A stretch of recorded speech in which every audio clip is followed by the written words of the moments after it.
이번 영상에서는 명절 끝나고 나서부터 이제 장사가 조금 덜 되는 시기가 됐어요. 이 시기에 이제 대부분 분들이 또 장사가 안 되다 보니까 포기하시는 분도 많고, 특히 트럭 장사분들이 많이 그런 경향이 있어요. 이제 이 시기에 많이 포기하시고, 많이 고민하시고, 많이 걱정하시고, 어떻게 해야 될지. 그래서 그 영상을 한번, 이번 영상에 담아보려고 해요. 트럭 장사 시작할 때 너무 장사를 쉽게 생각하고 장사를 이렇게 뛰어드신 분들이 많아요. 이 장사가 이게 쉽게 생각할 문제가 아닙니다.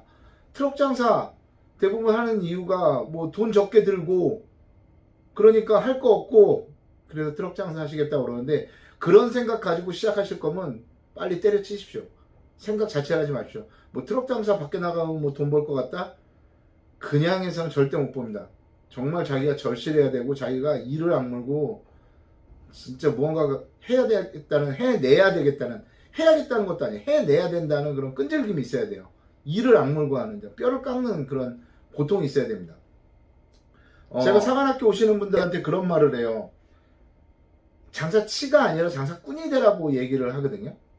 뭐 장사치와 장사꾼이 뭐가 다르냐, 뭐 한 끗 차이지 않냐 하는데, 장사치는 장사를 흉내만 내는 사람이에요. 그냥 그죠.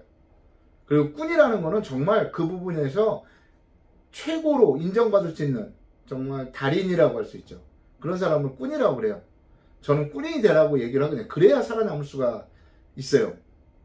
그리고 트럭 장사 역시도 장사를 시작하자마자부터 뭐 이렇게 돈을 뭐 자기가 제 책을 보면 막 이렇게 이 정도 제가 벌었으니까 하겠다고 하는데, 저 역시도 마찬가지였습니다. 남들이 다 미친놈이라고 그럴 정도까지 했었어요. 태풍이 부는 날도 장사를 했었고요. 새벽 2시에도 장사를 하러 나가고, 눈만 뜨면 장사를 했어요.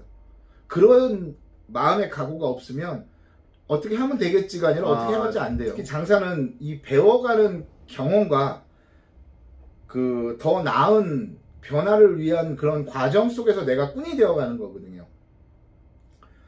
뭐 어저께 장사를 못했는데 오늘 또 같은 그런 실수를 되풀이하고 같은 행동을 되풀이하고 하면 변화가 없습니다. 결국은 하다가 포기를 하게 돼요. 그래서 계속 꾸준히 변화를 가지셔야 됩니다. 오시는 분들이 그런 말들을 많이 하세요.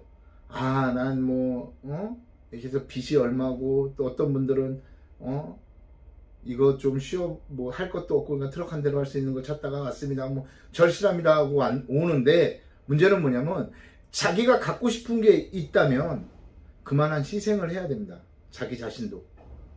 자기 인생을 바꾸려고 오는 거잖아요. 뭔가 나아지기 위해서 오는 거잖아요. 그냥 월급쟁이처럼 200만원, 300만원 벌기 위해서 여기로 오지는 않는단 말이에요. 더 많은 소득을 내야 되고, 그렇게 해야만 트럭 장사의 의미가 있기 때문에 온단 말이에요. 근데 그만한 노력을 안 하세요. 제가 제 딸한테 하는 말 중에 하나가 뭐냐면, 네가 하고 싶은 일을 하기 위해서는 하기 싫은 일을 해야 된다고 그래요. 하고 싶은 거 한 가지를 하기 위해서는 네가 하기 싫은 10가지를 해야지 네가 하고 싶은 한 가지를 할 수 있다고 얘기를 하거든요. 그게 세상의 이치라고 얘기를 해요. 근데 오시는 분들이 자기가 하기 싫은 거는 하기 싫고, 하고 싶지 않고, 원하는 것만 많은 거죠. 그런 생각부터가 바꾸셔야 됩니다. 자기 인생에 무언가 행성의 충돌처럼 뭔가 팍 하고 자기 궤도를 바꾸지 않고서는요, 인생이 바뀌지는 않습니다. 내가 바뀌어야 내 인생이 바뀌고 세상이 바뀝니다. 세상은 절대 먼저 바꿔주지 않습니다. 나에게 맞춰서 내가 바뀌어야 되는 거죠. 요즘에 나가시면, 그리고 장사가 좀 안 돼요. 많이 안 돼요. 그러다 보니까 매일 반복을 해요. 안 되던 자리임에도 불구하고 또 가는 거죠, 그 자리를. 왜? 새로운 자리를 찾기보다는 그래도 반복적으로 그냥 들어갔었으니까 월요일은 여기를 갔던 날이니까 한번 가보자, 전에는 여기서 얼마 팔았는데 하는 생각으로 간단 말이에요. 근데 또 역시나 실패죠. 그날도 많이 못 팔죠. 근데 실패는 할 수 있어요. 누구나. 실패가 잘못된 건 절대 아닙니다. 실패를 해야지 정상이에요. 그런데 실패 속에서 성장을 해야 돼요. 내가 무언가를 찾아내야 돼요. 무언가 변화되는 걸 만들어내야 된다는 거예요. 그 속에서 내가 변화를 계속 찾으셔야 되는데 그게 안 되시더라고요. 그리고 첫 끝발에 너무 속으시는 분들이 있습니다. 처음 장사 나가면 잘 돼요. 이상하게 고스톱도 모르는 사람이 돈 딴다고 잘 돼요. 근데 그 첫 끝발에 속으면 안 돼요. 뭐 가게도 마찬가지예요. 처음에 오픈하고 한 달 가깝게는 막 뭐 500, 300 막 이렇게 찍어요. 우리는 이제 끝난 거야. 잘 돼. 근데 점점 매출이 떨어지죠. 왜? 사람들이 실망을 하니까. 가게 같은 경우에 그래요. 트럭 장사는 왜 그러냐? 모르는 데를 간 거거든요. 여기가 어떤 자리인지 모르고 간 거예요. 그냥 이 자리가 어떤 자리인지 모르고 간 거예요. 예? 전에 오던 사람이 있을 수도 있고, 여기에 뭐 굉장히 또라이 아저씨가 여기 오는 경우도 있고, 어떨 때는 뭐 단속반이 여기 상주를 하기도 하고, 모르는 거예요. 그거는 어떤 자리인지 모르고 들어간 거니까 잘 될 수가 있어요. 그런 상황이 많아요. 그런데 그 어느 정도 돌다 보면 자리에 대한 두려움이 생기죠. 갔더니 기존에 있던 장사꾼이 나 여기 12년 됐어, 여기 15년 나가면요, 트럭 장사꾼들 다 10년 이상은 다 됐다고 그래요. 요즘에는 10년을 넘어서서 나 여기서 12년 됐는데 10년 아래 내가 찾아본 적이 없어요. 다 10년 이상은 다 됐다고 그래요. 나 여기서 10년 동안 장사했는데 네가 여기서 장사하면 어떡하냐고 그러시고 막 그래요.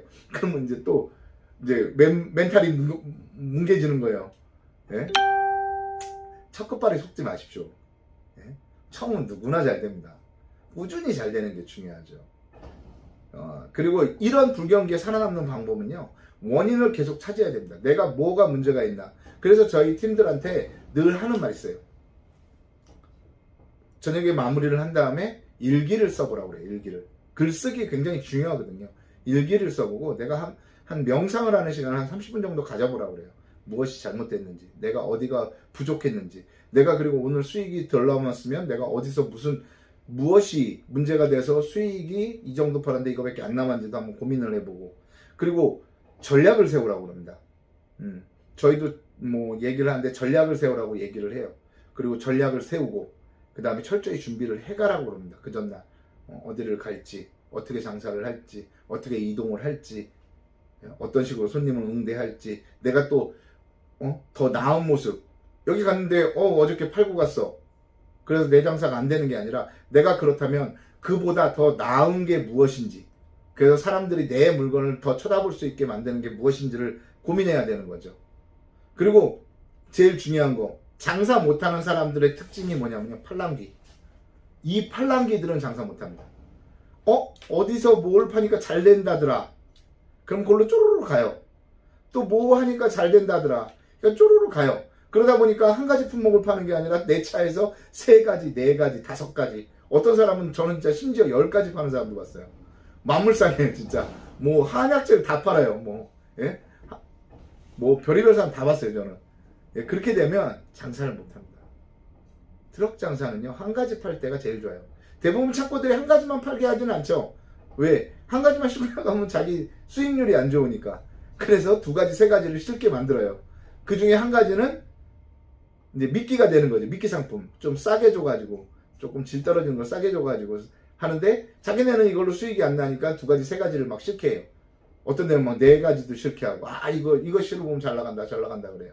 근데 절대 그렇게 하면 창고 물건 주는 데는 수익이 나지만 장사하는 사람은 수익이 안 납니다. 왜? 너무 많은 걸 싣고 다니기 때문에 재고 관리도 힘들고, 또 오히려 더 산만해져 가지고 사람들이 전문적인 사람으로 안 보게 되는 거죠. 이럴 때일수록 품목수를 줄이십시오. 한 가지로 줄여가지고 그걸 집중적으로 내가 어떻게 판매를 하고, 내가 무엇이 어떻게 해서 사람들한테 더 돋보이게 만들고, 내 물건이 어떻게 다른지를 설명할 줄 알아야 되고, 그걸 준비를 하셔야 돼요. 그리고 또 하나, 트럭 장사 너무 쉽게 생각하지 마십시오. 정말 쉽게 생각하지 마십시오. 제가 책에서 늘 말하지만, 책에서도 말했지만 3년 이상 하는 사람 없습니다. 트럭 장사 제대로 하는 사람이면. 그냥 의미 없이 나가서 하루하루 보내는 거는 3년 이상 할 수도 있습니다. 근데 진짜 죽자고 제가 전략주의주라면 3년 이상 할 수가 없습니다. 근데 3년도 버티기 힘들어요. 해보면 1년 버티기도 힘든데요.